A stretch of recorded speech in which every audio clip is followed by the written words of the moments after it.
It was a dark, stormy night in the small town of Silverwood. The townsfolk had all retired to their homes, safe and sound from the howling winds and torrential rain. Or so they thought. As the clock struck midnight, a low growl echoed through the streets. The sound sent shivers down the spines of those who heard it. For they knew what it meant. The town had been plagued by a werewolf for months now. No one knew who or what it was, only that it came out during the full moon and wreaked havoc on the unsuspecting citizens. But tonight, something was different.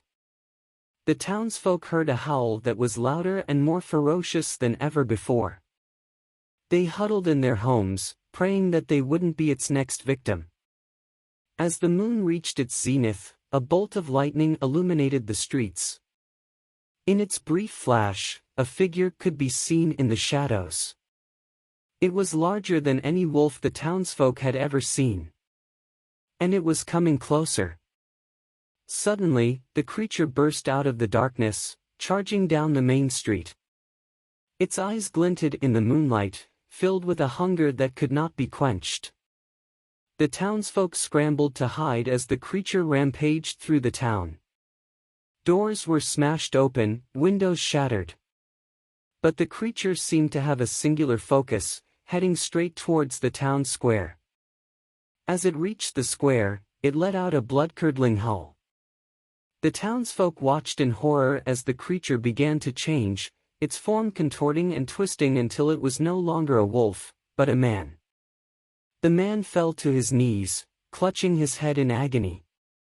He looked up at the townsfolk with pleading eyes, begging for help. One brave soul stepped forward, offering a hand to the man. As he helped the man to his feet, a sense of recognition flooded over him. The man was none other than the town's blacksmith, John. John had always been a quiet man, keeping to himself and going about his business. But now, he had been cursed with lycanthropy, and had become the very thing that had been terrorizing the town for months. The townsfolk rallied around John, promising to help him find a cure. And in that moment, they realized that they were all in this together. They would stand by each other, no matter what. As the dawn broke, the town began to clean up the damage caused by the creature. But they did so with a newfound sense of hope. For they knew that together, they could overcome any obstacle, even a werewolf.